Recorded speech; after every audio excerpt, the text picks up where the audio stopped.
Guess what? We're back. Food for thought. Super wild card weekend. Full of a little bit of everything. Ton of drama, a couple of blowouts, some really good games, and some epic collapses. We're going to cover it all today. We're going to recap a little bit of the weekend. We're going to talk about some coaching vacancies and some rest of league drama and things that are happening, including a first ballot future Hall of Fame lineman announcing his retirement on Tuesday here after his team took an L over the weekend. It's going to be a fun one. We got 4 games on the DraftKings main slate for this weekend. They did the right thing and made a 2-day main slate, it looks like. And my buddy, my wingman, Chief Justice 06, Will Priest, are here to break it down with me. What's up, man? We are in the playoffs once again. Yeah, absolutely. And it was a interesting weekend. And I don't think people realize it if you didn't really look at the landscape of what happened.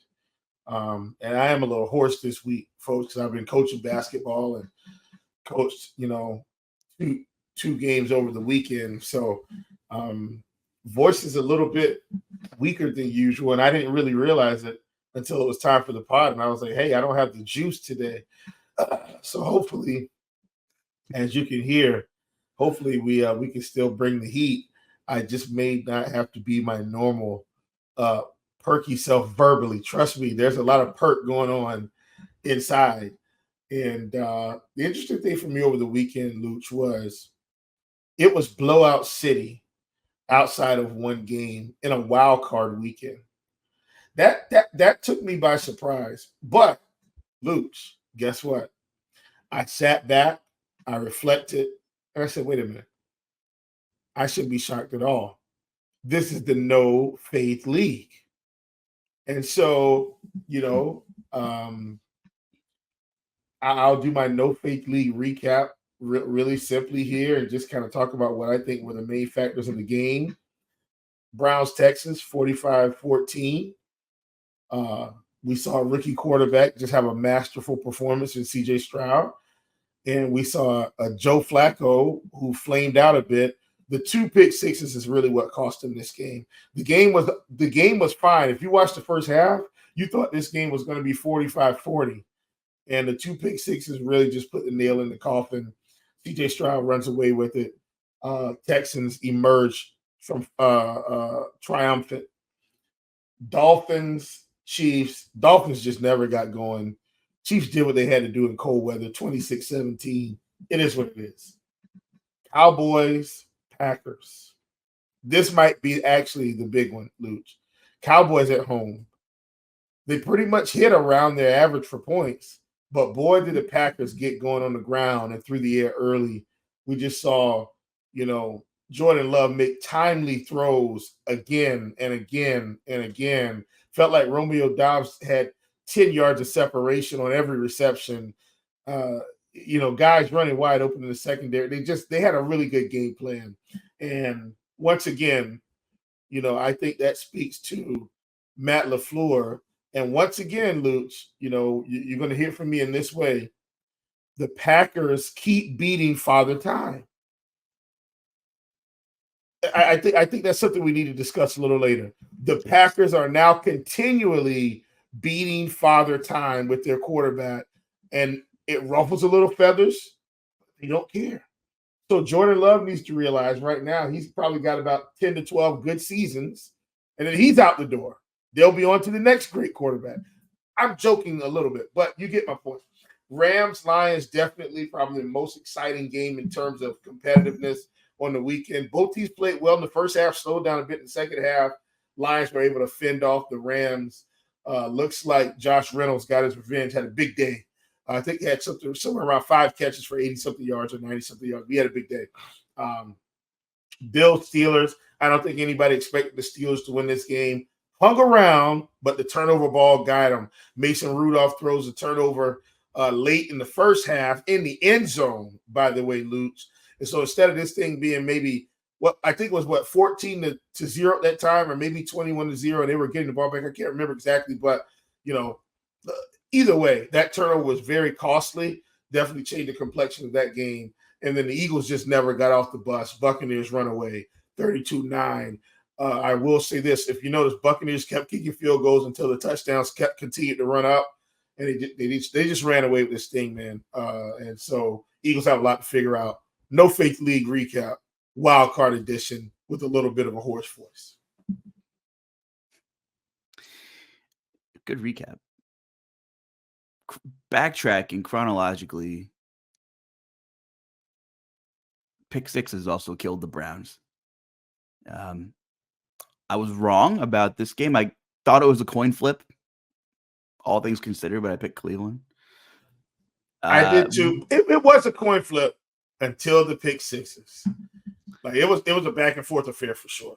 And CJ Stroud, I mean, neither team ran the ball, and part of that was, Cleveland getting game scripted out of the second half, but still, I think Houston had 76 on the ground. Cleveland had 56. These were the top two teams in adjusted rushing yards allowed before contact in the football league. So at least I got that part right. And CJ Stroud threw 274, 3 tutties, only threw the ball 21 times. Super efficient, massive chunk plays, right? So you don't have to throw a ton when you get the chunk plays. Great design. Offensive coordinator Bobby Slowick's stock is rising by the hour.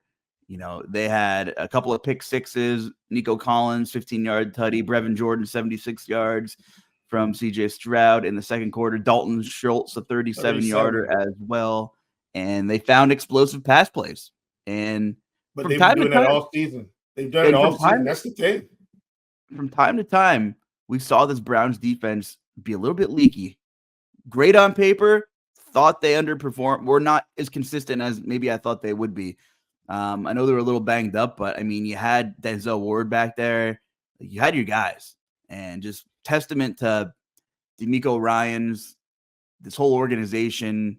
They figured out the draft in 2023. Ended up getting Will Anderson and landed CJ Stroud as well in what could be a decade-changing draft class for them. And I think this is a dangerous division, and we'll get into that. But Houston, Indy, and Tennessee all have a ton of cap space. All have young quarterbacks who have shown something. Obviously, CJ Stroud has showed by far the most so far. And you're looking at Jacksonville, who clearly probably doesn't feel as great as they did 6 weeks ago about the AFC South. And here's Houston moving on to the divisional round. It's got to feel awesome for them and their fans. And a quick turnaround in this league is possible. You hit your head coach, you hit a quarterback, get a couple pieces right, and you get hot. Can I mention one other thing that I feel like, man, folks, I'm so sorry about my voice today. This pod is going to be so punchy. It's going to be so good. One other thing I want to mention about Houston is I can't overlook their brilliance in getting Laremy Tunsil, so early. They got him when this team was down in the doldrums. But look at how it's paying off for a young quarterback now. CJ Stroud barely touched in a wild card playoff game against Myles. I mean, Laremy Tunsil held his own against Myles Garrett out there at left tackle, folks. Folks, let me tell you something. Myles Garrett is a problem. How many times did you hear his name in a wild card game? I think 0. The value of the offensive line, and Luuch, this is something we've talked about when we're talking about building football teams, whether you go and get a guy, you trade for some guys, or you draft guys. You better fix your offensive line, or it's not going to be looking good for you, because you got to get those guys while CJ Stroud's on the rookie deal. If you don't get him on the rookie deal, now you're trying to draft rookies and mold them. So hats off to Houston. I know they made that deal. Was that what are we pushing 3-4 seasons ago now? Because I think Deshaun Watson was still there when they picked up Tunsil. I mean, but brilliant move. And they didn't realize, I don't think, how well it would pay off, but now they're seeing the dividends. And once again, folks, we're a pro offensive line show here. You got to have those guys. And I think the Texans having him to help their rookie quarterback, I mean, sensational. And that's kind of a unique rarity. There aren't typically more than 3 or 4 top-tier linemen on the market from year to year. A lot of those guys are homegrown, and they get the bag because their team needs them. And right. You see those guys like Jason Kelsey's, obviously a 1% Hall of Fame offensive lineman, but there's a reason him, Lane Johnson, guys like that get locked up early in their careers and get paid early because you need to build, that foundation. Think about Wentworth going to the Rams. That was another big move the Rams made a few seasons ago. Now he's since retired, don't get me wrong, but think about what it did for their organization. You see, when you got a chance to go get one, Luuch, and you got a team that's building, you better do it. Offensive linemen are a premium in the NFL, and they still get to enjoy their lives and walk down the street. The only time somebody knows they're football players because typically they're a big, strong, tall guy, and they say, hey, do you play a sport? You know what I mean? But offensive linemen, hats off to those guys. But just the players Houston brought in recently, obviously hitting a capable quarterback like Stroud makes the world of difference. But, a lot of those guys aren't splash, max contract guys that they brought in, but you put them in the right system with a good offensive coordinator, get them in space, and you have a guy like CJ Stroud come in and be very good from the beginning. You develop Noah Brown, who barely played in Dallas. I mean, he, every now and then he'd catch a 30-yard pass, but explosive playmaker Noah Brown didn't exist in Dallas. And now he, obviously been banged up, didn't hit the stat sheet, got hurt. But remarkable season for Noah Brown. And no Tank Dell this game. Imagine if Tank Dell was in the mix. Tank Dell, next man up, rookie, young kid, missed the season, dealt with a lot off the field stuff, health issues. John Machich, the third. We knew how explosive he was in college. Comes in, playoff game, 3 catches for 40 yards. Dalton Schultz, security blanket, only had 1 catch. It was a big one, but he's been consistent, for most of the season. And of course, they believed in Nico Collins, when they drafted him in the past, and now he actually has a quarterback throwing him the ball. But, although Devin Singletary isn't sexy and the running game hasn't been great, who would have thought the Dameon Pierce regression was the biggest miss talking point on this team? And Devin Singletary took over, a castaway from Buffalo, and rightfully so. They have James Cook, and they figured it out. But where would this team be without although Devin Singletary is still young, he's played in some really big games in Buffalo, and he is the volume guy in this Houston team right now in that backfield. Luuch, let me just say, and I've mentioned this before, and I've talked about it on this podcast, but situation matters, right? And the way the coaches see the game plan and see you matters in the NFL. Let me tell you why I'm saying that. I've talked about it before. I'll say it again. Folks, Devin Singletary was an absolute monster in college. Just go and look up his Florida Atlantic University statistics. He was a beast. This man had billboards for Florida Atlantic University. That's how good he was in college. He ended up in a situation with the Bills where he's in this weird timeshare, and they just didn't want to give him the ball. But look at what we saw this season, Luuch, when they gave him the ball. This man took over the backfield. And they didn't have to pay him the way they would pay CMC or Alvin Kamara, one of those. They're not paying him that way, but he legit took over the backfield. I think that should tell you all you need to know about how really good Devin Singletary is. Like, he's a really good running back. Just get the right situation.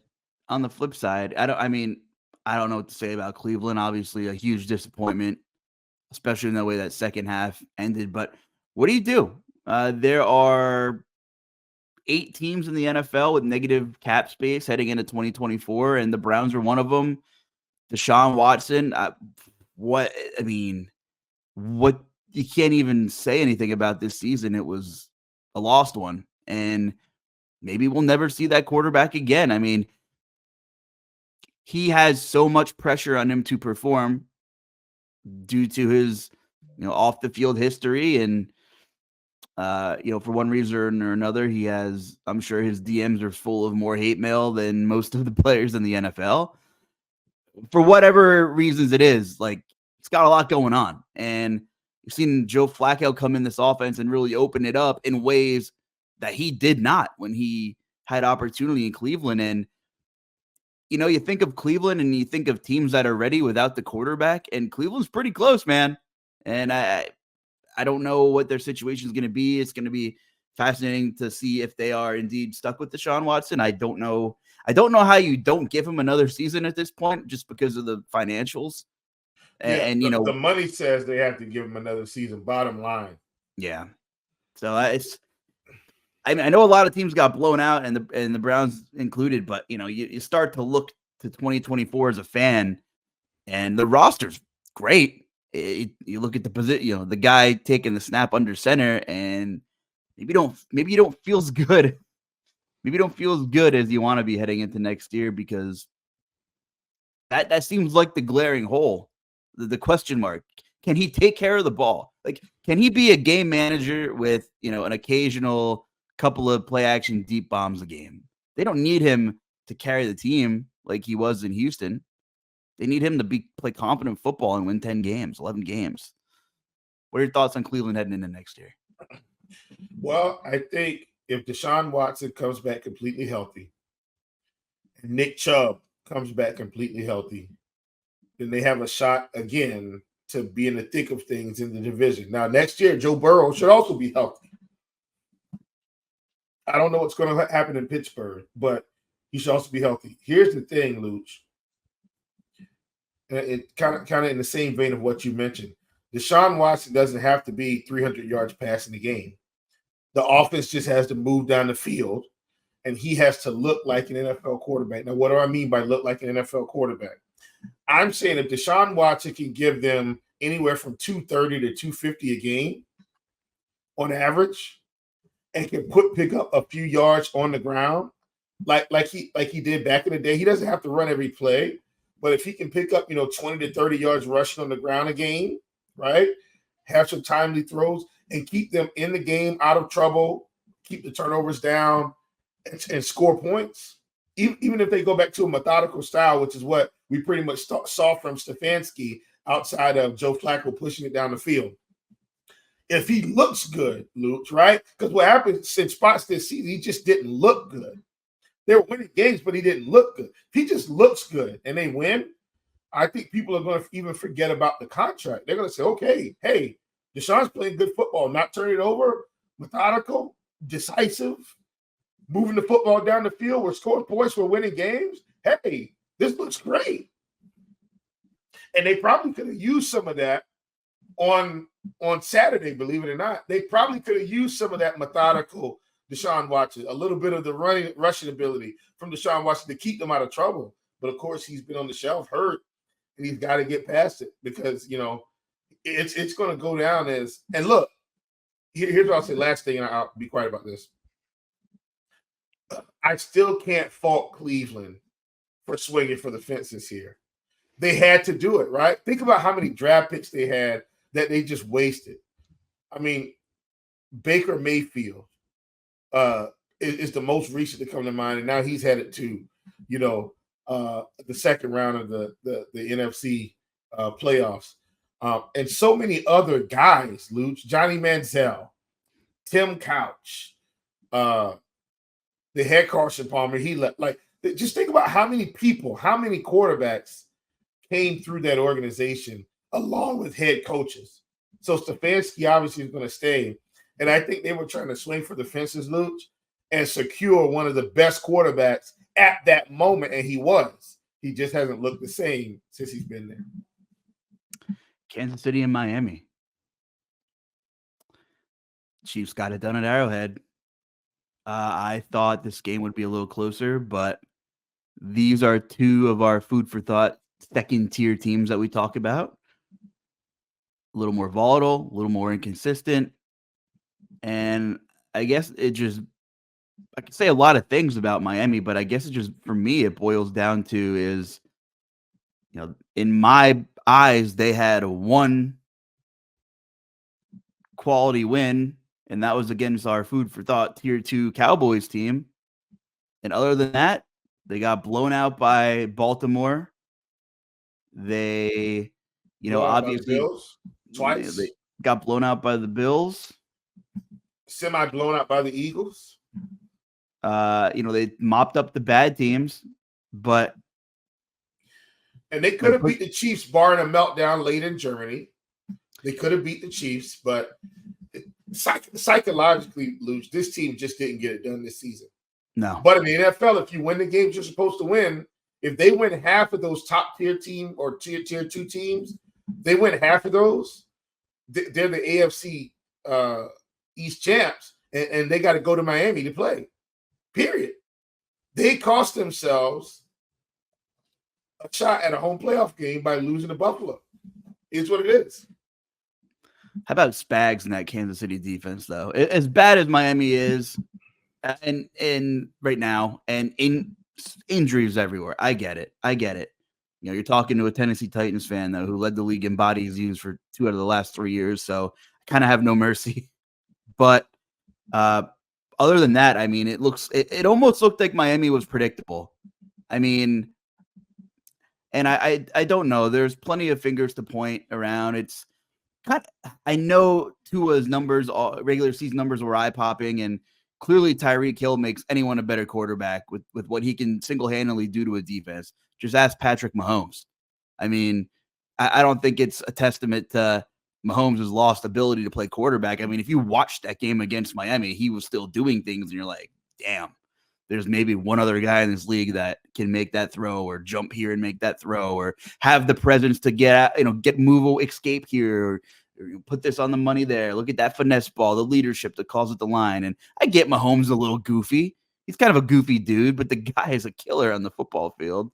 And yeah, and you know what? It's just, I know Miami's dealt with a lot of issues for sure, but I just have my doubts about Tua. I mean, like, win us the big game, because we talk about situation matters, Chief. When those tools were healthy and they still came up short in all those games, I mean, it's not all Tua's blame, right? I mean, it goes around a little bit. Even Mike McDaniel has to take some faults, and there were some bad decisions, but could the situation get better for Tua than it is in Miami right now? This should be like peak Tua. I mean, it should. Here's what I will say. So here's what I actually think Miami was looking for this season. I know this is going to sound crazy, okay? But hear me out on this, Luuch. I think they view this season as an actual win. Here's why. Tua did not sustain one injury and have to miss any games this season. When everybody else was falling down, Tyreek Hill's banged up, Jalen Waddle's banged up, defense is banged up, running backs banged up, interchangeable week to week. Luuch. It can't be, I don't want to minimize this. Tua did not miss a football game this season. I think the Miami Dolphins view that as a win. Now, he continues to progress, right? Comes back a little stronger this season. Let's see if he can complete next season. Let's see if this team can beat some top-tier teams next season. And if that's the case, they can get through healthy. Luuch, I still think the Miami Dolphins are a good football team. Yes. I still think they're good. I didn't say great. I still think they're a good football team. Tua being healthy, though, I think is a big deal for that organization.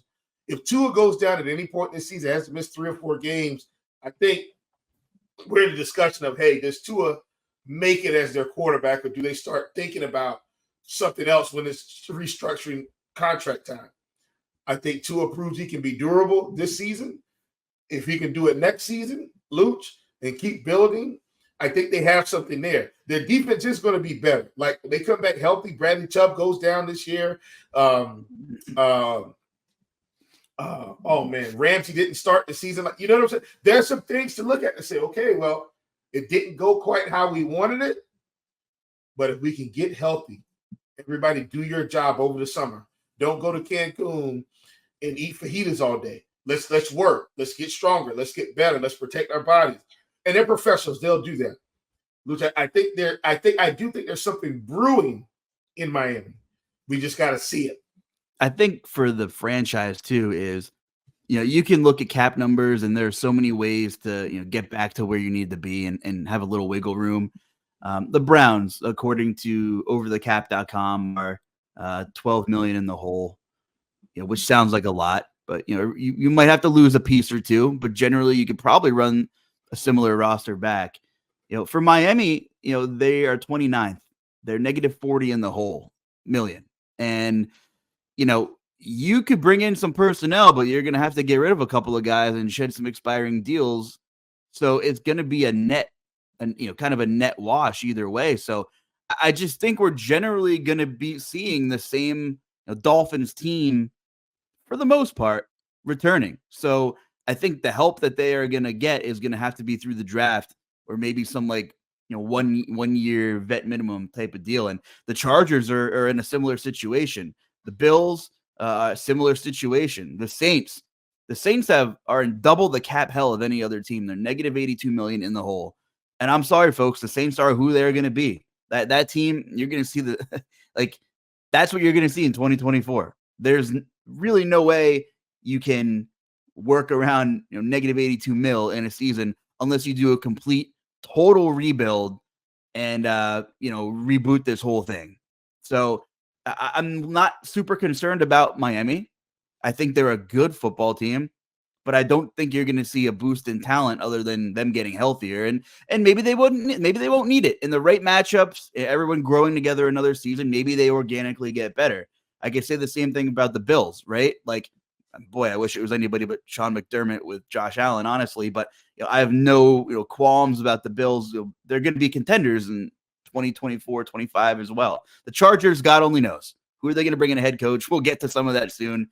But what I'm saying is Miami can get healthier, but I don't think you're going to see like a boost in talent coming in because there's no money. There's no money. Yeah. So agreed. Kudos to the Chiefs, though. They got it done. Spags has that defense playing great football. The ascension of Rashee Rice was so necessary. How good is he becoming? And not only is learning the system, with getting some chemistry with Patrick Mahomes. I mean, he was a good receiver in college as well. And so, I think being patient with a guy like him is a lot different than being patient with a Sky Moore or Kadarius Toney or a Justin Watson, where they've already been with the team, or Marcus Valdez-Scantling, or God, what's the other receiver that came back from the Jets? I can't remember. His name is eluding me right now. But definitely, I think being patient with him, and he's definitely emerged as their number one guy. Mecole Hardman is who I was thinking about. But Rashee Rice has definitely become the guy. And guess what? He better get it done now while he's on his rookie contract, right? Like, this is what the Chiefs have done. They did the same thing with Tyreek, and when it was time for him to really re-up and really pay him, they let him walk. I'm not saying Rashee Rice is going to command the same money as Tyreek Hill, because Tyreek Hill really puts fear in defenses. But, Rashee Rice is going to turn out to be a really good addition to their football team. And really, it might extend Travis Kelce's career for him to be good. Because if he can develop into a real threat that teams have to game plan for, and it's basically coming to that, then Travis Kelce may get another 2 years out of his career. 2 to 3 years. Green Bay, Dallas. Are you shocked? I actually am. And then I sat back. That's why I mentioned it before I did my mini No Faith League recap. I was, and then I wasn't. Because I have to think about the football that we saw all season. We saw Dallas lose to Arizona, right, early in the season. We've seen them have some flops. We've seen them get into some dogfight. Like, we've seen them lose to teams that they should not have lost to. And what we saw at the end of the season was a young team that Matt LaFleur has been molding all season into a well-oiled machine. Now, here's what happened for them as well. They had some injuries, interchanging A.J. Dillon and Aaron Jones all season long. It felt like neither one of them was healthy at the same time, hardly any, right? Christian Watson hurt most of the year, using multiple wide receivers. Dontavian Wicks, Romeo Dobbs, Jaden Reed. I mean, you know what I'm saying? Like, multiple tight ends. And Jordan Love just kept kept getting a little bit better. Went through a spot in the season where he didn't look good. But as they got down to the end, we started seeing leaps and bounds of improvement. And, when the light bulb comes on for these guys, I did hear a statistic today that I knew, but I just wasn't thinking about it. This is the youngest team in the NFL. Yeah. The Green Bay Packers, they're the youngest team in the NFL. I want everybody to sit back and think about that. Getting rid of Aaron Rodgers definitely helps your average age. Don't get me wrong, because Aaron is a little over 40 or getting close to 40. Either way, my point is the Packers, man, as much as we've ridiculed them, and look, I've been on the record saying I thought Aaron Rodgers was the problem anyway. So you don't have to sell me on the fact that Aaron Rodgers needed to go. And that's nothing against Aaron Rodgers. I just felt like the value that he brought to the team was inflated in terms of the actual results that they achieved, right? I felt like his value was overrated considering they only got one championship out of it. It's not like he won 5, he won 1. So considering that, I felt like he was overrated. And now we're seeing another young quarterback come in. And I don't think Aaron Rodgers was about to take them to a championship, Luuch. If Jordan Love happens to get them to a championship within the next 3 to 5 years, they've already won the deal. They've already won the deal, right? Because they got another Lombardi in the case with Jordan Love, who they didn't have to pay nearly as much. So, listen, man, I just got to hand it to the Packers yet again. It felt a little bumpy. It felt a little rocky. Who was all the way to blame? Who wasn't to blame? Maybe it was some Rodgers. Maybe it was some of the front office. I'm not an advocate of treating legendary players a certain way, right? Like when somebody's been at your organization, they've contributed. I'm not an advocate of mistreating them the way the Panthers did Cam Newton. Story for another day. But I am an advocate of, if you're ready to move on, let's just move on. Everybody part ways amicably and it'll be fine. And the Packers win it yet again, Luuch. Got ahead of Father Time at the right time. Imagine if they were handcuffed to Aaron Rodgers and he gets an Achilles injury week 1. And now they got to figure that out and bring Jordan Love in and let him play well. And then Aaron Rodgers wants to work his way back. And they're like, we're not doing that, right? Then it gets even more sticky. I'm just saying, man, hats off to Green Bay in that front office for once again, Luuch. I have to say, because it's just so incredible. Once again, getting ahead of Father Time. How often do we see the Steelers held on to Roethlisberger too long, right? If they just cut bait 2 or 3 years earlier, they're in a much better position today, right? Like, just think about that. So, once again, heck of a job by the Green Bay front office, even though there was some turbulence there to get to where they are today. And they did a lot of it through the draft and organically. And maybe Green Bay is ready, and none of us can really put our fingers on it. The 2019 draft, Rashawn Gary, Darnell Savage, and starting lineman Eldon Jenkins, they're still sticking around. 2020, they took Jordan Love in the first round, which many people were scratching their heads. They ended up getting John Runyon Jr., starting tackle, in the 6th round. So they found a couple of diamonds there for sure. The entire 2021 Green Bay draft was a dud. The whole thing was a joke. I'm not sure these players are really even contributing, most of them, anywhere. So that was their miss. 2022, though, they draft Quay Walker, big contributor. They get Devontae Watt up front. Christian Watson, 2nd-round receiver. He's dealt with injuries, like you said, but worst case scenario, he's your speedster, right? Like his floor is the vertical threat, right? You end up getting he's basically Deshaun Jackson of this team right now. As a floor, not saying he's Deshaun Jackson. Look, Deshaun was a monster, but I'm saying that type of a role is needed on some of these teams. Like Ted Ginn Jr., he carved out a role as being a guy that just would take the top off, and it had to put fear in teams. Even though he couldn't catch it as well, but he would put the fear of God in you if he blew by you. Ted Ginn Jr., who's heard that name in a while? Man, how about it? 4th round, they took Romeo Doubs, who's contributing right now. And they also had another 4th-round pick, Zach Tom, starting tackle. So, they really just nailed that 2022 draft. You combine that with, they still have Jair from the 2018 class. So you have a couple of hits, you have a dud, then you have a massive draft haul in 2022. Just contributing wise is turning into a hit. Collectively, none of those guys in that 2022 draft would be like, wow, like Pro Bowl stud, but high level pros. And then 2023 rolls around. You take Lucas Van Ness, who's been great. Luke Musgrave, when he's been healthy, has been great. Jaden Reed might be the best skill player on this team right now. And when Musgrave was hurt, you get Tucker Kraft in the third round. Not to mention fifth round, Dontavian Wicks, who's had his moments on this team as well. Right. So and caught a big touchdown Sunday. So Luuch, they missed. Maybe they're ready. They missed on one draft, and nobody cares because they've pretty much gotten value out of all the other 3 out of the 4. And then, like you said, going back to 2018, when you get Jair Alexander, like, come on, like what?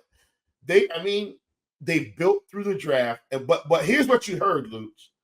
You heard wide receivers, you heard linebackers, you heard cornerbacks, safeties. Luuch, you heard about offensive linemen. Think about that. Getting an offensive lineman in the 6th round that is a starter today. Like, and what it reminds me of, Luuch, is if you have a good scouting department, right, and they do their homework, they may find a first rounder, a guy that had he gone D1 would have been first round at like Stony Brook College, as an example. I'm just using that as an example. You find a guy that's like, whoa, hold on a minute.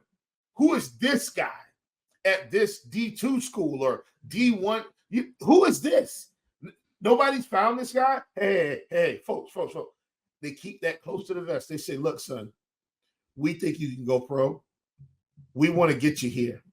Now, we might not be able to get you in the early rounds, but if you just stick with us here, we're going to have a home for you in Green Bay. And Luuch, they get a diamond in the rough. How incredible is that?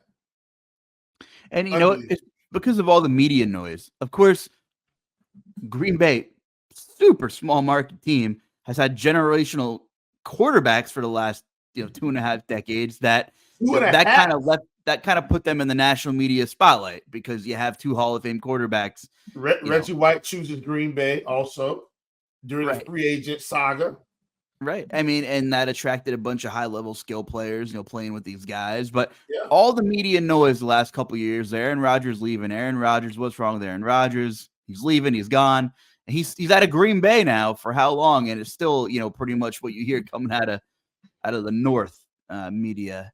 And it was less about Green Bay flying under the radar and making these value picks. And maybe Jordan Love's a better quarterback than healthy Aaron Rodgers right now. Maybe he is. And he's been a spark. He's had a hell of a season. And you know what? We'll save the Cowboys talk for our next little segment here. But Buffalo and Pittsburgh. Kudos to the Steelers for fighting. And I didn't think the Bills would lose this game, but there were flashes this Buffalo team that kind of reassured me why I'm not ready to label them a tier 1 team. I don't think this Bills team is a juggernaut. I have a 35-1 ticket on them, as you might have heard me mention if you listen to our previous podcast. I want them to win for financial purposes, but I think they're a notch below Baltimore and San Francisco. And why? It's because this Buffalo team does not know how to step on anybody's throat and finish the job. And Buffalo let Pittsburgh hang around and make this a game.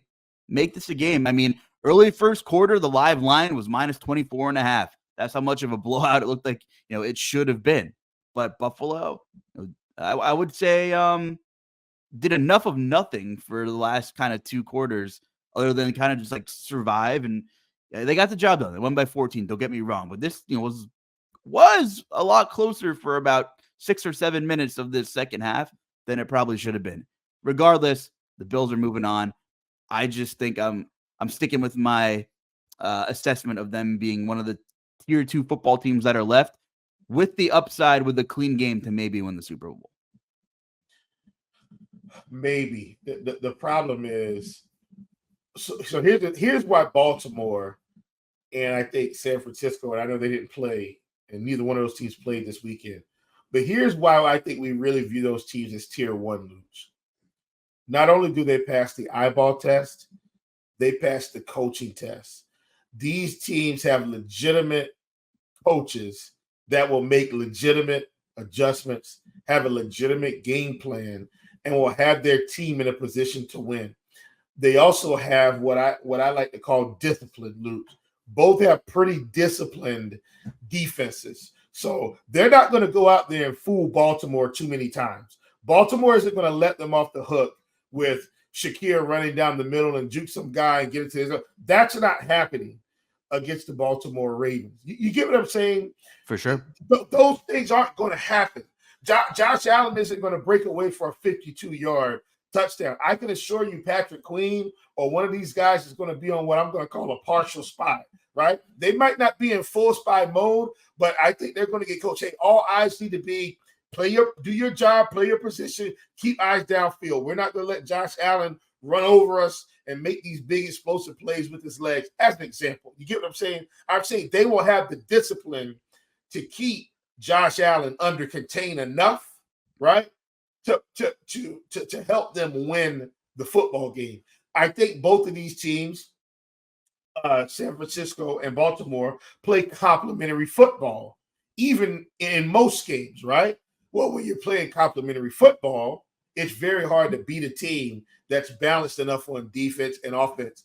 I think that's the reason I can't take the Bills over Baltimore. This is why San Francisco and Baltimore are tier one. They're probably the most complementary, the two best complementary football teams we have in the league right now. Enough on offense with some explosive plays, enough on defense with some takeaways, timely stops, discipline. Those three things working together, it's going to be hard for a tier two team to just, one, beat them, two, run away. Even if they get a lead, I still don't trust them, right? Because that team isn't going to beat themselves. And that's, when San Francisco has really lost those games, what has happened? Brock Purdy helped the offense beat themselves. That's not going to happen the rest of the way if they're healthy. So I don't look, Buffalo, I commend them. It looks like they made the right call putting Joe Brady at offensive coordinator. Joe Brady was once in Carolina. The offense look anything like this. So clearly Carolina has personnel and all kind of top-down issues. I'm not going to get in that, Luuch. This is only going to make me frustrated. Joe Brady is now the Bills offensive coordinator. Basically unlocked the team, it looks like. It looks like this team suddenly took back off and got back into top contention where we felt like they should be. But I don't think they're going to beat Baltimore. I just think Baltimore's a better football team this season. They just lost Bernard, I think, in that last game. He had to leave with the walking boot. Losing another defender, having to come and play Baltimore, I can't do it. Baltimore should win this game. But a whole lot of respect for Buffalo for digging themselves out of their own grave. Yeah, just, I think Josh Allen's able to bail this team out a little more than maybe we want to give the rest of the team credit for here. I mean, I kind of have the same. It's kind of like looking at the Miami thing. Obviously, I think Mike McDaniel's the better offensive mind, better coach. But I have similar issues in just closing out games and that going back to that Buffalo Miami game. Like I said, I wouldn't be surprised if either Buffalo or Miami won that game by 2 touchdowns. I'm with you. It's the no faith league, as we call it, though.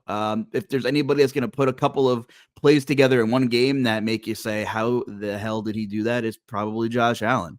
But I think you need 300 yards and a clean game from him to steal one in Baltimore. If we get there, because we got another huge game coming up that's far from a sure thing in about 6 days. Yeah, for sure. Add in the rest disadvantage too. Another, playing on a Monday, going in at least they're home, but still. Listen, I'm with you, but I've seen Baltimore's defense play all season, and yeah, they gave up a couple games, but this is one of the more disciplined defenses in football. Josh Allen. Here's what's going to happen if the Bills make it to play Baltimore, and Baltimore still got to win their game. So let me just say that they're going to have their hands full with Houston, but they're going to play discipline, and they're going to make Josh Allen make a mistake. That's basically what it's going to come down to. right? This isn't the Steelers with TJ Watt not playing, which is another big hit for them, I think. TJ Watt not being on the field and a couple other guys. But Baltimore, I think, will make Josh Allen, will bait him into some mistakes with their discipline, right? They won't get outside of themselves, but I think Josh may try to get outside of himself to press a little bit. And if you give the ball away to Baltimore, Luuch, they're going to convert it into points. They've done it all season. Whether it's 3 or 7, points are coming on the board. They're not leaving empty-handed. And that's the difference between playing Baltimore and playing the Steelers. You give it up, they're going to make you pay. Pittsburgh, another team that could figure out a little wiggle room with cap, but they're not in a great spot. 2 teams in the same division who might be the most ready other than the quarterback position. And I think situation matters, but so, you could defend Kenny Pickett a little bit here dealing with Matt Canada and a bad offensive line. I don't think he's the guy. Mason Rudolph, I commend him for being the spark. It's been fun. It's been a fun month and a half, 2 months. It's not completely fair of me to sit here and say he's not the guy either. My opinion, I just don't feel that way. So they're kind of in a unique situation as well. It's like, all right, are we going to give one of these guys another chance? Or what can they do? What money do they have? Not much. They might have to run Kenny Pickett back another year. Or do you bridge the gap with a cheap veteran? But there's real no upgrade if they bring in a Ryan Tannehill. They don't have Kirk Cousins money. They're what's the alternative here? Tough spot. And I just feel like they're kind of in a real similar situation as the Browns. Same division too, ironically. Look, man, I think the first thing is we've got to figure out Mike Tomlin. I don't think the Steelers are going to fire Mike Tomlin for what it's worth. I don't think that's happening. I think if Mike Tomlin's not there, I think he walks away on his own terms. So that's just me. But I still think the Steelers have a lot to figure out just in terms of their offense in general. They start to show a little bit of identity, Luuch, down the stretch, getting their running game more involved. But I feel like it was because they felt like they were a little bit more deficient at the quarterback position, right? But I don't know if they can run it back with any of these quarterbacks. But like you said, they may have to because of the money. I agree. It's just the money is a big thing. Here's the thing. I'm looking at the predictions right now, right? The Steelers, because they keep being mediocre, Luuch, they're going to be drafting at 20. Now, when you're in the first round playing football, you can get some incredible talent anywhere in the first round. I mean, heck, Lamar Jackson was at the end of the first round. So that's not what this is about. But it's about the fact that if they're a little bit worse, Luuch, maybe they're top 10, right? So, it's just things they can do or could have done. But I understand for pride's sake, the Steelers have technically been a winning organization for, over a decade, almost 2. They just don't have losing seasons. Made it to the playoffs. Double-edged sword. Yeah. So you just need 1 or 2 of those resets to get one of those blue chip top 8 prospects, Yeah. Such a spoiled fan base in a good way. I don't mean that derogatively. I'm like, bro, you guys have won for 20 years and it's all right. I'm happy for them. It's whoo, that's impressive. But here's the problem. Even if they wanted to get another quarterback, it's going to have to be somebody that's a gem that drops for them to get them at 20, because there are too many teams up top that need a quarterback. Now, Luuch, here's the thing. Here's the big one. Hear me out here, Luuch. I'm going to tell you what I think they should do, okay? Here's what I think they should do, but I don't think they're going to do it. And I think the other teams may have some better trade packages. If I'm the Steelers, I'm calling the Bears right now. And they're going to have to sacrifice, right? Luuch, they're going to have to sacrifice. But they need an edge rusher, another one. Hear me out here. Luuch, nobody's going to like it. But it might be time to send CJ Watt to the Bears. That sounds crazy on paper until you realize if they're going to do it, they better do it net. Like, I'm not advocating that TJ Watt shouldn't be a Steeler. I'm saying from a business perspective, if you're trying to nail your quarterback. Now, look, here's the deal. You don't want to really give away TJ Watt, who's proven, or Caleb Williams, who's unproven. And you only look like a genius if it works. But if you want to go get the quarterback, now's the time. Here's why. They can go get another edge rusher anywhere, right? It's going to be hard for them to get the quarterback, but they also need an offensive lineman. It's just things they're going to, like, you know what I'm saying? It's just so many things they're going to need, and they got to figure out, okay, where's the value? They need offensive linemen as well, and that's probably what they're going to draft in 20. That would be my assumption.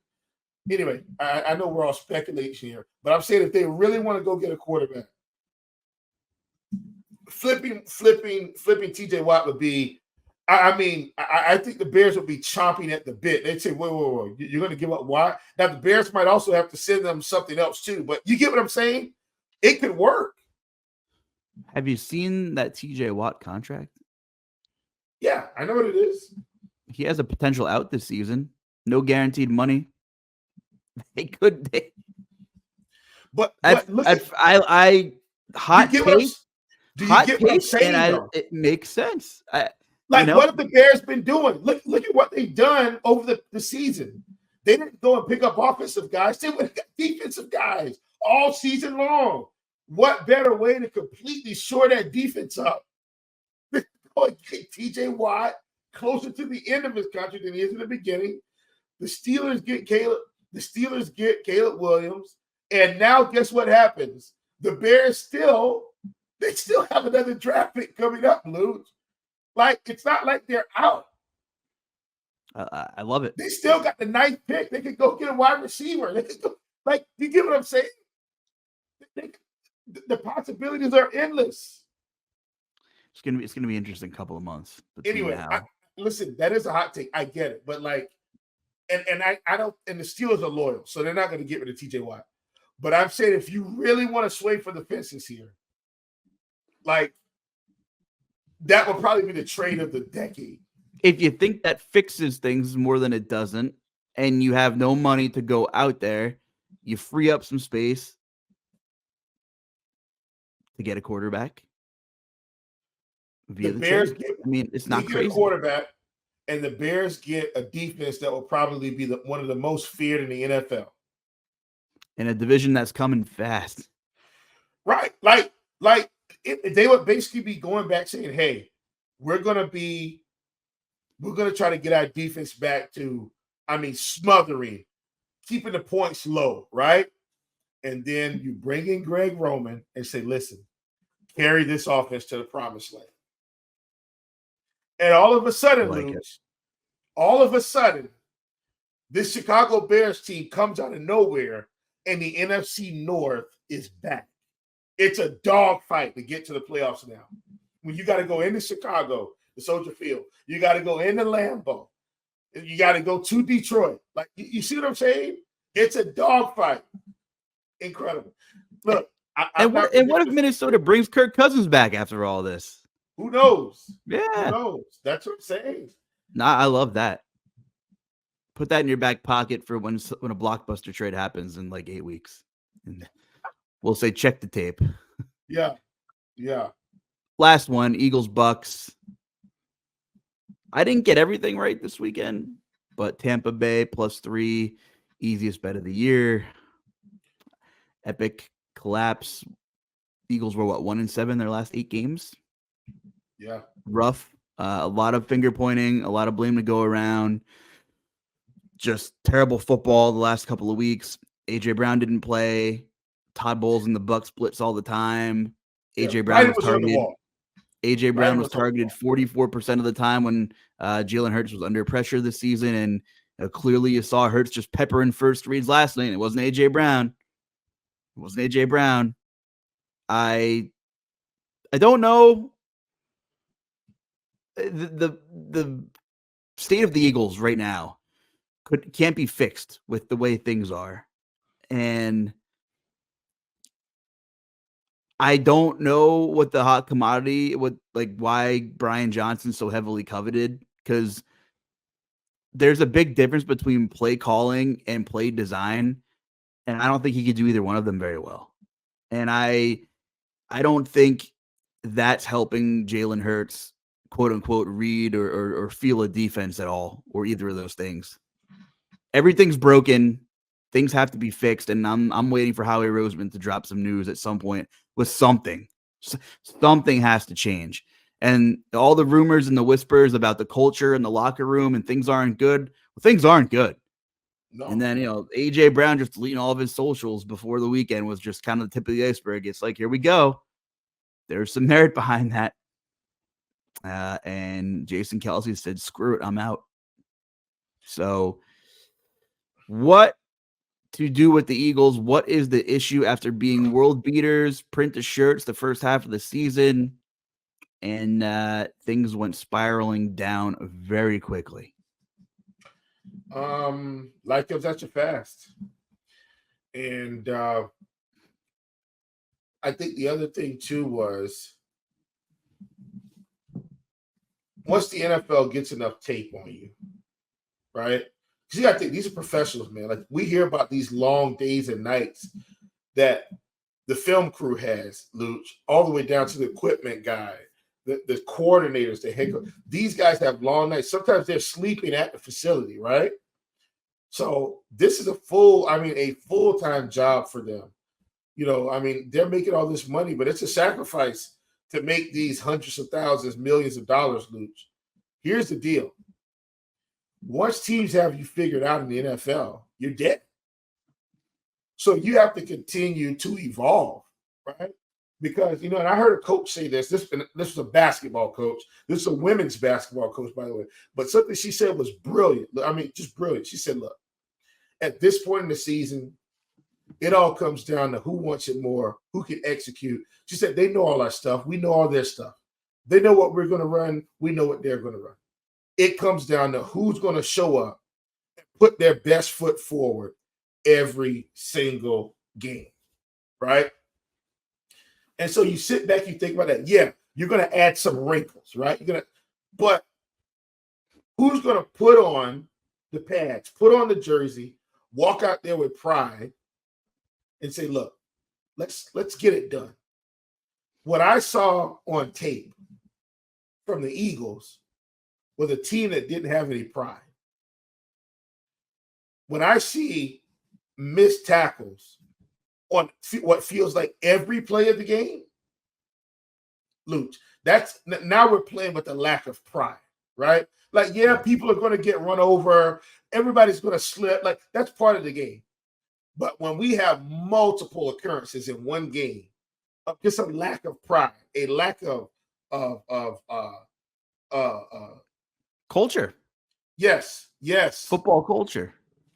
Luuch, some of these touchdowns last night, Baker Mayfield didn't push the ball on the field. He threw 10, 12, 15-yard passes, and guys turned it into 40, 50 yards. David Moore, that touchdown, what was that? Happy birthday. Yeah. We're going to call narrative of the year. We're going to call it the birthday narrative, but come on. Brutal. Palmer. Trey Palmer, terrible. Yeah, I mean, no, he's not terrible. That the whole. No. But you get what I'm saying. Effort on the Eagles' part. What was that? I saw another one. Rashad White out of the backfield, 3rd and 3. They got a chance to stop him. Push the brakes on, pushes the guy to the ground, runs through 2 guys, picks up the 3 yards, had him dead to rights. I saw another one. 4 or 5 yard out route. Guy goes to tackle, spins out, Another guy tries to hit him, spins out of that, runs down the sideline, picks up another 4 or 5 yards, slides out. What is that? No accountability. Lack of pride. Come on, guys. A little bit of everything. Just a joint collapse. Like a little bit of everything. And that doesn't include Mike Evans dropping probably 2 40 to 50-yard touchdown passes. This game could have been worse. And big win for Tampa. Tampa Bay played with heart. They played well. Shout out to Bucks doing their thing, moving the pocket for Baker Mayfield to make some of these play action throws. The Eagles are just giving us a little more to talk about. Taking nothing away from the Bucks. A little bit poetic how Baker Mayfield's still playing football and the Browns are out and got throttled in the first round. So just really cool story for them getting a playoff win. And hey, anything could happen. Anything could happen. Anything could happen next week. But the Eagles can segue us into, and we have about 15 minutes talking about some of these coaching opportunities and coaching changes. And the Eagles are so predictable as well. I mean, we go back to a month and a half ago, Christian McCaffrey's on the Manning cast while the Eagles are on TV, calling out exactly what the Eagles are going to run on national television. Once again, exactly. And listen, Luuch, once again, if you put it on tape for a few weeks, this is the NFL, buddy. This is high school. These guys are going to look and say, freeze. So, this is the alignment. This is the setup. Okay, this is what they're doing. And they do it. Unbelievable. I have two hypothetical coaching. Let's say Howie Roseman can Sirianni, and Brian Johnson will probably be gone somewhere. Maybe he won't get an offer for a head coach. There's a lot of good candidates out there. I wouldn't want Brian Johnson. I'm not here to bash Brian Johnson, but you've shown me nothing. You were a part of a collapse. You're going to have some serious explaining to do in all of your interviews about what the hell went wrong in the last 2 months of the season. Here's the risk of getting a defensive-minded head coach. You get an offensive-minded head coach, those principles are still going to be there, and there will definitely be some influence from that head coach on the play calling. So if your offensive coordinator bounces around, you can live with it. I understand defense is very important. It's an offensive-driven league. There's no quarterback playing defense. I don't want to say it's more of a team game defensively, but it's probably 60-40 because the quarterback carries the load on offense and makes all the decisions, has the ball in his hand every play. And where is he going to go with the ball is up to him, but the design is on the offensive coordinator. I just read a statistics by Field Yates. I can't talk today. I didn't have any caffeine. It's snowing here. Couldn't go get my coffee run. Field Yates put out a tweet. Well, before we started the podcast, New Orleans got rid of Pete Carmichael in Saintsville over there. So a necessary move, probably. Talk about an awful offense, but a lot of blame to go around there in New Orleans as well. He was the longest tenured offensive coordinator. Right now, the longest tenured OC in the NFL is Brian Callahan from Cincinnati, who is a hot commodity around the league to get a head coaching gig, and he probably will. He's had that job for just 5 years. The longest tenured OC. Everyone's poaching everyone's offensive coordinators. Everyone wants to move up that way, and rightfully so. It's an offensive-driven league. There's such a risk in getting a defensive-mind head coach with such turnover on the guy or girl who has the influence on a chunk of the quarterback's decision-making every play. So my thoughts were, maybe Mike Vrabel could fix this thing. I will tell you one thing. I think the ideal landing spot for Mike Vrabel, and of course, I watched a lot of Mike Vrabel, is he needs star coordinators. Look how good the Titans were with Arthur Smith was in town. Maybe Arthur Smith's not a head coach, but we talked about how some guys are just coordinators. And he didn't have a Tyler Algier to give the wrong guy the ball to. The Titans didn't have other options. They had Derrick Henry, A.J. Brown, Corey Davis. So he couldn't even get cute. There was no one to get cute with. Titans lit it up. We saw a couple really good seasons. Mike Vrabel, stubborn loyalty is an issue with him. I'm just a fair warning. He will not outsource for coordinators. He wants to do things his way. He'll keep his buddies around for longer than he should. He kept Todd Downing in there for much longer than he should. That was a Matt Canada situation. Shane Bowen, decent guy. Titans are terrible outside of the red zone. Kept Shane Bowen for his defensive coordinator. He will not outsource to bring in talent. And I get it, it's a loyalty thing. Come from that Patriot tree. I understand. But it doesn't work like that in this day and age. Mike Vrabel can fix that Eagles culture by the beginning of the summer. I will guarantee you he will get every ounce of effort out of the players in that locker room. But it's terrifying with a quarterback that has regressed, such as Jalen Hurts, to not have that stability of an offensive presence for it's 5 years for the longest tenured offensive coordinator right now. Maybe that number drops to 4 years, 3 years, and then you're doing it all over again. So I think Mike Vrabel can fix a culture.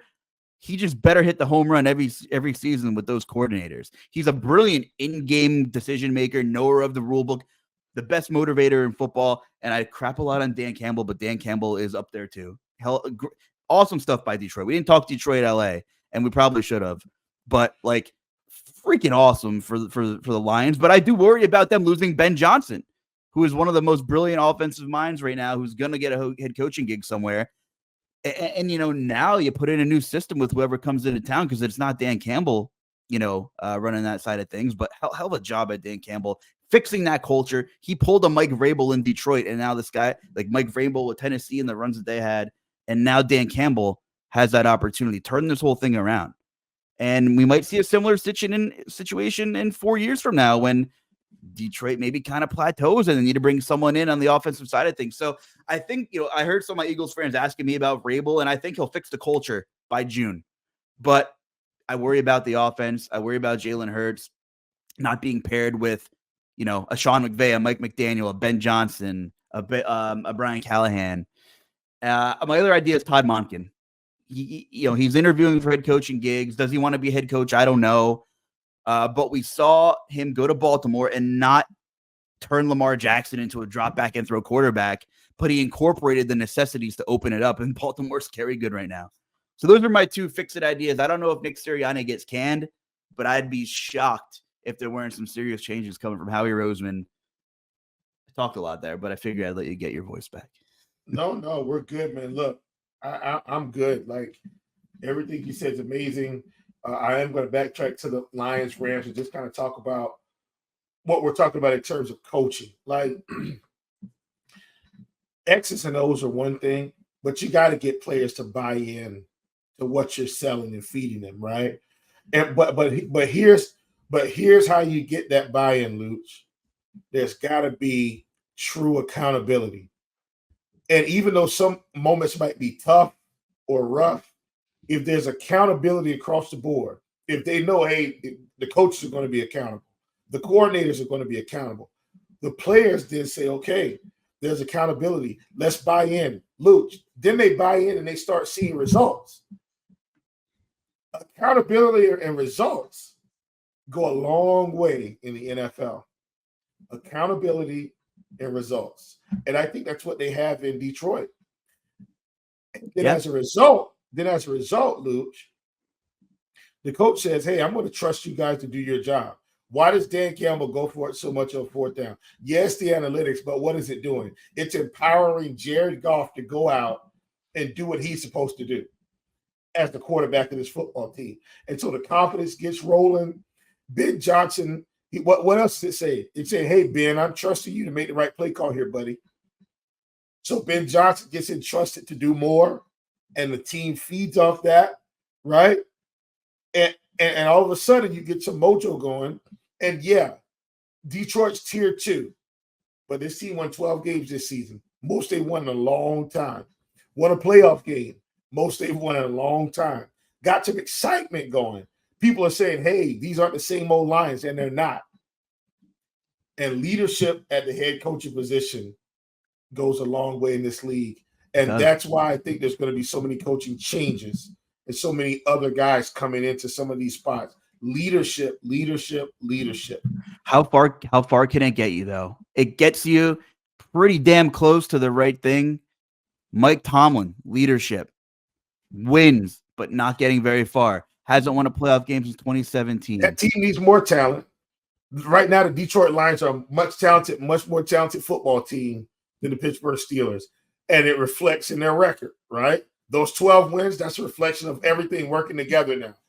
If the Steelers had more talent, they're right behind Baltimore, I think. Are we gonna see offensive coordinators start to get mega deals with contract stipulations to stay?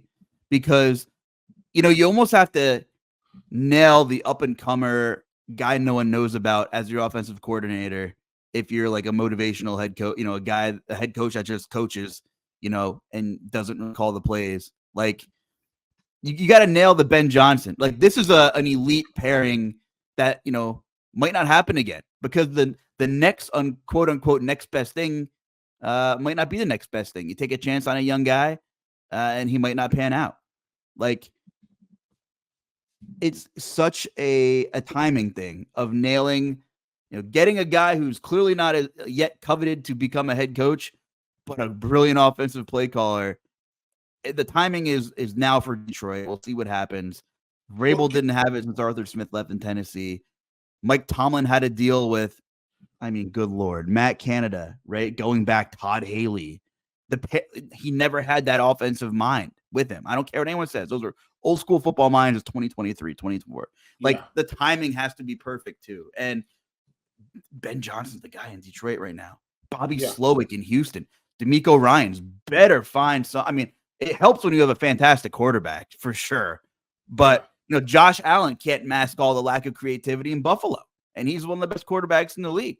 Bobby Slowick, highly coveted. He'll be gone. Ben Johnson will be gone. They'll be whatever team gets Brian Johnson, whatever team gets Bobby Slowick. And even though Bill Callahan doesn't call the plays, he's super heavily involved and a super smart guy. Those teams are going to be fun to watch, I think, and they'll be really opened up the way kind of Detroit and Houston were this season. So, but the Rams, Chief. Go ahead. This last thing, Luuch, and I'll let you put a bow on it. I will say this. I do think there's value in knowing what you want to do. And I think sometimes we feel like we push these coordinators in the coaching positions, but every coach doesn't have to be a head coach. Every coordinator doesn't have to be a head coach, right? Like think about what we're thinking about with Greg Roman right now. He's literally part of the reason why Lamar Jackson has had success up to this point and kind of helped Lamar achieve NFL greatness. And he's not a head coach. But what are people doing? Hey, Greg, listen, if you want an opportunity to come and be the coordinator for our football team, we'd be more than happy to have you. And you have to understand yourself. And I think, look, ambition is a killer sometimes. Ambition is a killer, right? Listen, I think there's something to be said about understanding how amazing you are at your job. I don't want to be Dan Bach. I don't want to run RotoGrinders. I just want to be amazing at what we do, right? I don't want to take over.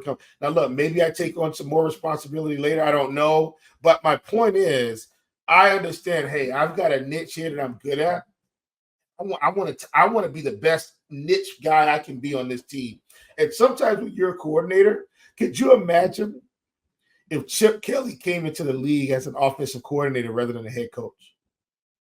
Could you imagine the imprint he could have? Now, look, he's back in college, and college is his thing, right? Like, he's been an amazing college coach. But you get my point. What if Ben Johnson says, hey, and I think he did this last season, you know what? I want to stay. I want to be here. I want to do this. And I think there's value in that. I'm fine. If Ben Johnson turns down head coaching job this season, I think he's making a commitment to saying, look, this is where I belong. I belong. But I get it. Yeah, that's all I'm saying. That's all I'm saying. I get it. But it's just it is the stepping stone. Like, it's the G League. It's the, the NBA has the G League, right? Like, you have other ways to experience coaching at that level. The guys that come from college that are elite in the NFL are far and few in between as head coaches. Like, there are some really good success stories, and it seems like the ones that boom really boom. But there is no way to replicate or better replicate or simulate the NFL experience as a head coach as being one of those two offensive or defensive coordinators.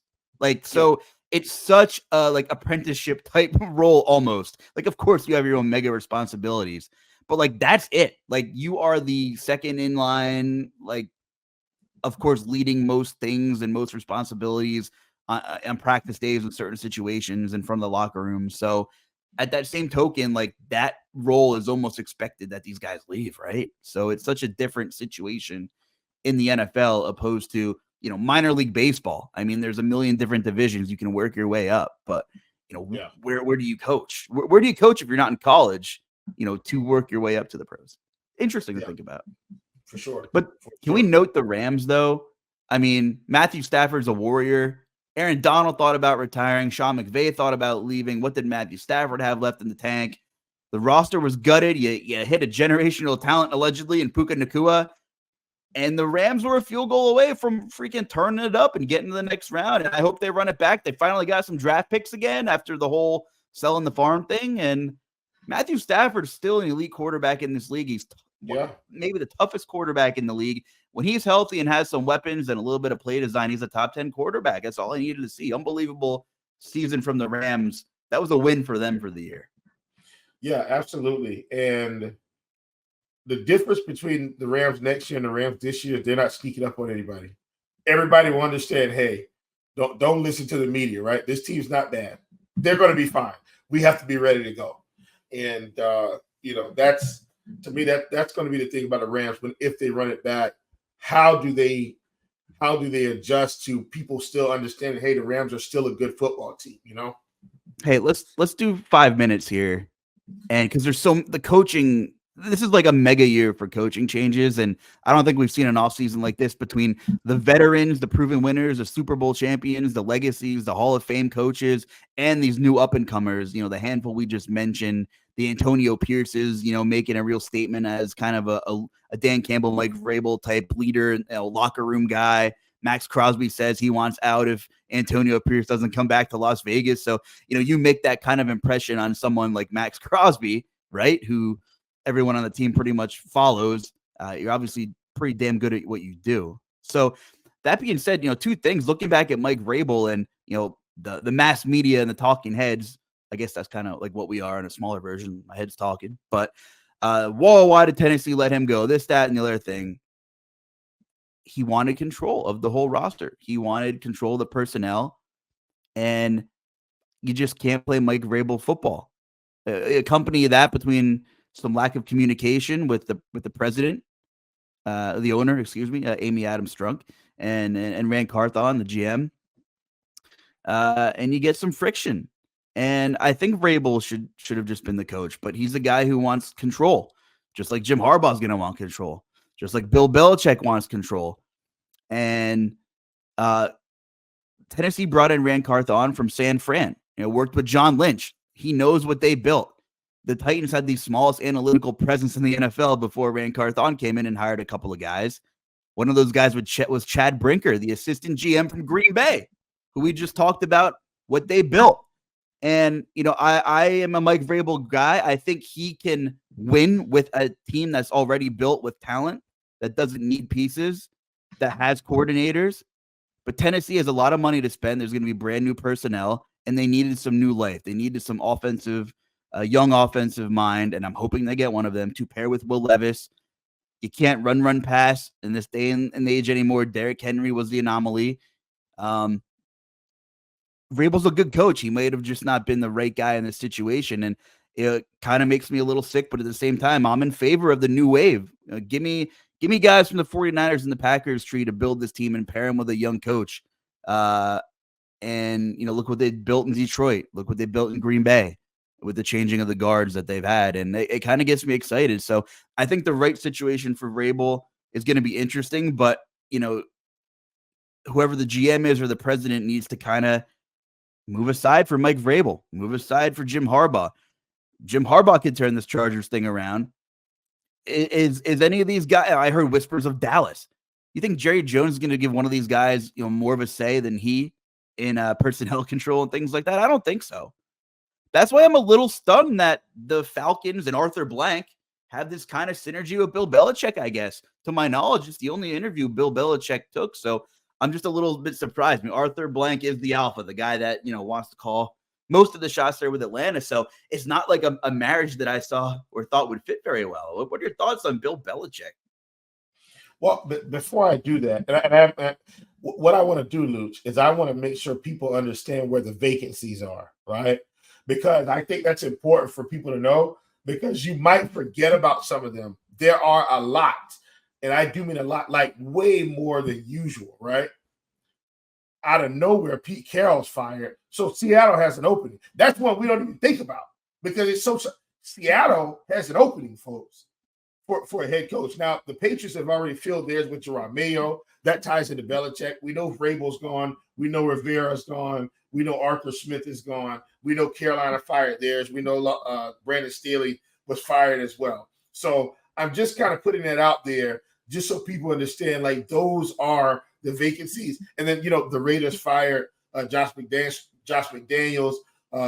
We did see their assistant step in and kind of fill that void. And he did an admirable job. But anyway, the Saints have an offensive coordinator opening. The Giants have a defensive coordinator opening. The Bears have an offensive coordinator opening, which is why this thing with Greg Roman, I think, is going to be real. I think this thing is going to start to heat up as we get closer to the end of the full season. The Jaguars have a defensive coordinator opening. The Commanders have a defensive coordinator opening. The Steelers are going to have an offensive coordinator opening. The Bills had one. Maybe they fill it. We'll see. But my point is, there's a lot of openings, Luuch, coordinators and head coaches. Now let's go to Bill Belichick. In my mind, Luuch, if Bill Belichick wants to coach, and I mentioned those teams that have openings, right? What team gives him the highest likelihood of success with what I feel like he can mold and shape? Hear me out here. In my mind, it would have been the Seahawks, because that defense looks prime for a Bill Belichick type defense, right? But I don't think they're going to do that with Pete Carroll in the building. Do you get what I'm saying? Like, Pete Carroll's a legendary head coach in his own right. So I don't think that's the place. Next up, we would have the Titans, but I don't think they're bringing in Bill Belichick, because he might want control just like Vrabel wanted control, and I don't think that's going to work. You've got the Washington Commanders with fresh ownership. They just got out of an older coach situation. Now, Bill Belichick, if he comes in, there's going to be a culture shift. Are they ready for that type of culture shift? I don't know. You got the Chargers, who've already been in talks in terms of Harbaugh, right? Already in talks in terms of Harbaugh. You got the Panthers, where he probably doesn't want to go because his ownership group is just feels like the worst. You got the Raiders, where he would be replacing a predecessor, but I feel like they may want to give their interim a shot, because Antonio Pierce did a heck of a job with that team down the stretch. Luuch, where does that leave us? Luuch? I'm telling you right now, where in the world do you think Bill Belichick could go and win more with less right now? It's got to be Atlanta. So here's my thing. Go ahead. I know they don't have a quarterback, but look at the division. He could easily lift this team up out of the dirt, and heck, they may even draft a quarterback, Luuch. Or here's what they may do. They may find a way to bring Jimmy Garoppolo into the building, somebody he's familiar with. You see what I'm saying? There are things that they could do to shore this thing up. They could just find ways to tread water, if you will, right? Tread water. Yeah. What if now here's the other thing. If the Falcons, if the Bears are in fact looking to get rid of Justin Fields, Atlanta's a perfect landing spot. He's back home, he's in a dome. Like, you get what I'm saying? There are things that are working in Atlanta's favor. I'm telling you, and I know, and it's not just because Atlanta has said they've had a meeting. I actually think this is the best landing spot for Bill Belichick because he's got a team, to me, that's fun, right? Pretty good ownership in a unique situation in a division where everybody's clumped together and they just need a little bit more culture. How many games did they lose because Arthur Smith was just being an idiot? Bill Belichick doesn't lose those games. He's going to manage the clock well. He's going to manage the game well. They've got enough talent for them to, in that division, they can win 10 or 11 games right now if Bill Belichick walks through the door. They won how many? 7, 8 last year? 9, whatever it was. They can win 10 to 11 games if Bill Belichick just walks through the door and shifts the culture right now. Imagine if they go get a quarterback, they might run away with this dumb division. By dumb, I mean they're probably better than the Panthers. They're probably better than the Saints if they had competent coaching. And they probably, because of coaching, get past the Buccaneers maybe they split with Tampa Bay. My point is, as crazy as it sounds, man, I think this is the ideal spot for Bill Belichick. A division, he doesn't have to be out in the cold every night, right? They play in a dome, and most of the teams in our division are in a dome or in warmer weather most of the year outside of Charlotte, who is going to get cold, come November, December, but it's not going to be crazy. All right, I digress. See, I think I'm kind of, maybe it's a lazy analogy, but I'm grouping Bill Belichick, Harbaugh, and Vrabel together as old school coaches who want power, that make really good decisions in game, but who knows what they're going to do offensively. I think of the Chargers, because you have a quarterback who is intelligent, can maybe mask a lack of play calling if the coordinator they bring in isn't fantastic. You just have a roster full of talented names on paper. I know they're going to have to shed a couple of these guys, but who have just underperformed, much like the Eagles have. I mean, you have names that, that would be in demand if they were on the market all over this team, both sides of the ball, and they've been exceptionally disappointing defensively. And I think Bill Belichick, I think Mike Vrabel, in terms of this is the team we have to win with because we don't have any money, and this is the roster for the next 2-3 years. Think of the Chargers. I think Justin Herbert's a nice selling point too. So I don't think it's going to happen. It seems like Chargers and Harbaugh might be the thing. That's what the rumor is. We'll see what happens.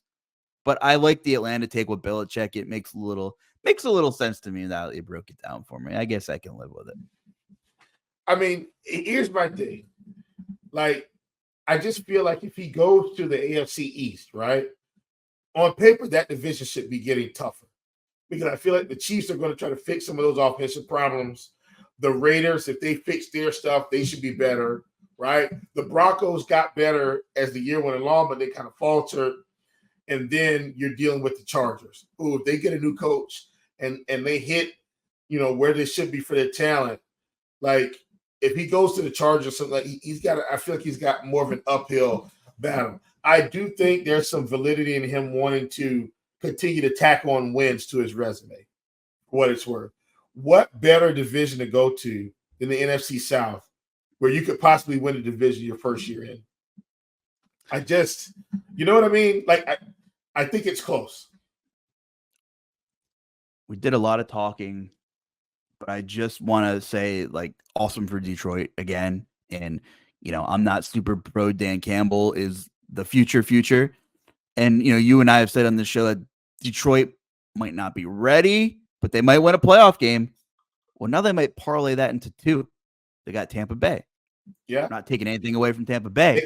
They got a good draw, and that's why you win the games you're supposed to win, and you win your division. You get a good draw sometimes. We talked about that draw. We said if Detroit got the draw, though, they could win a couple of games, and hell, right? I mean, maybe we get crazy now. Maybe we do.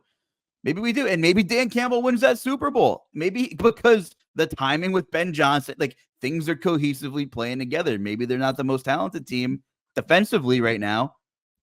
But if they're hot and they get a good draw, who am I to say they can't win the Super Bowl? And I said this on a pod last week, one of our sister pods here at the RG Network.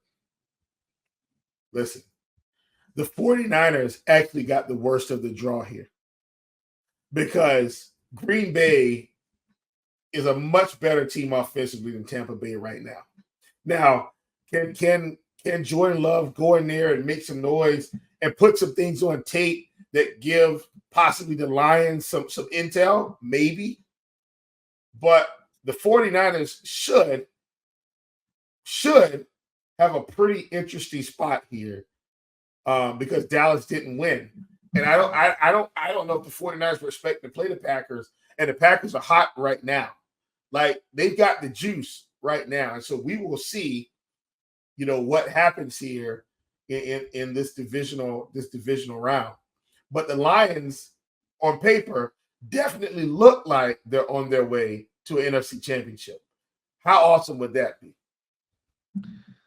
Maybe we'll tweet out a food for thought parlay with some of our picks, because we don't have time to do picks, but maybe, it's early. It's Tuesday.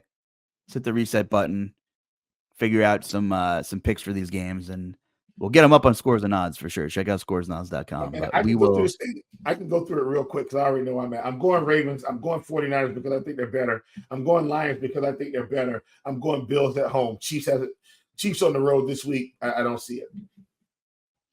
Yeah, I mean, for winning straight up, I think I'm with you. The only one I'm thinking about it. Man, it depends. If Detroit doesn't pick up that blitz, they're in trouble. I think they win at home. I think they are the better football team. But in terms of against the spread and totals, I need to do some digging in before I come on here and just start getting some conviction behind some stuff. So yeah, we'll get to that later this week. We'll give you a good story time next week, folks. Thanks for sticking with us. Hope you enjoyed the recap and some of this coaching, vacancy talk, a little cap space talk, hypothetical trades. Tis the season, and many of these teams are already working towards 2024 and beyond, and it's fun. It's fun. Chief, anything else before we get out of here? Negative. Thank you for joining us, folks. We will see you guys next week. Food for thought. My goodness. It's going to be fun. Good luck, everybody. Thanks.